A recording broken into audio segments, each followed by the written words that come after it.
It's been nearly 2 weeks since floodwaters ripped through the Tennessee Valley, but the frustration continues at the Crossing Apartments in Fort Oglethorpe.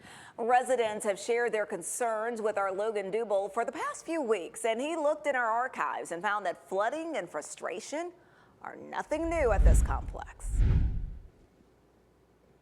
In unison, residents have told us that this isn't the first time floodwaters have pummeled this complex, which used to be known as the Battlewood Apartments. Preservation Management only began operating this property in the last few years, but a trip to our archives shows that this problem goes back decades.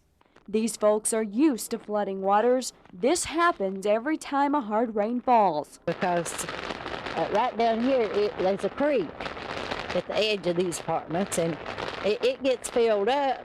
14 years later. I know several times this place has flooded up here.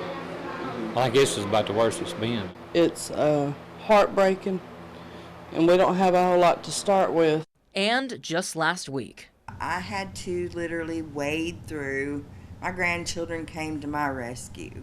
We waded through all of that sewer water and propane, and I was like, this is just uncalled for.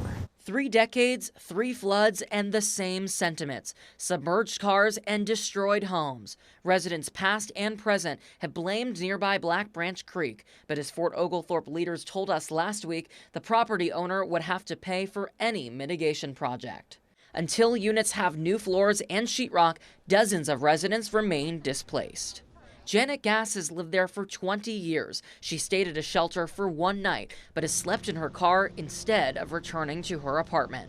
The flood still haunts her. I did sleep in the car for like 4 nights, which hurt me bad, and because I didn't know of anything else. She wants Preservation Management to step up.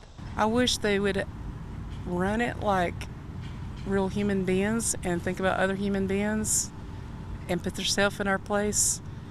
Or act like we're their family, if they care about their family. Preservation did send residents a letter acknowledging the historic flooding and set up a phone line dedicated to addressing their challenges. Staff answered Local 3 on that phone line, and they passed our questions on to the owner last week, but we have not yet heard back.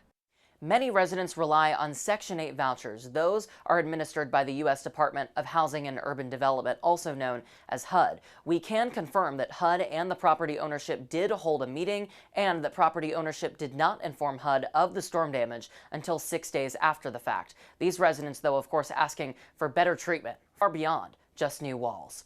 Logan Dubel, Local 3 News.